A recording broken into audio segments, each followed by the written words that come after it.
এই বাংলাদেশে বর্তমানে জামাত ইসলামের থেকে বড় জালিম আর কেউ নাই। শিবিরের মান হলো ধর্ষণ করে আত্মগোপনে চলে যাওয়া। শিবিরের একজন কেন্দ্রীয় নেতা একজন নারীকে বিয়ের প্রলোভনে একের পর এক ধর্ষণ করেছে, তার ভ্রূণ নষ্ট করেছে, এরপরে আত্মগোপনে চলে গেছে। বিয়ে করবে না, এই জন্য বিয়ে করবে না, এবং সে আত্মগোপনে চলে গিয়ে বলছে যে আমাকে গুম করা হয়েছিল। লজ্জা লাগে।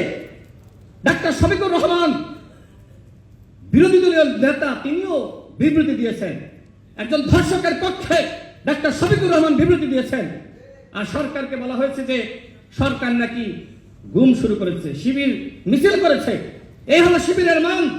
ধর্ষণ করে আত্মগোপনে চলে গিয়ে সরকারকে দোষারোপ করা, গুমের নাটক সাজানো, এইসব করে ভাওতাবাজি করে সরকারকে দোষারোপ করা যাবে না।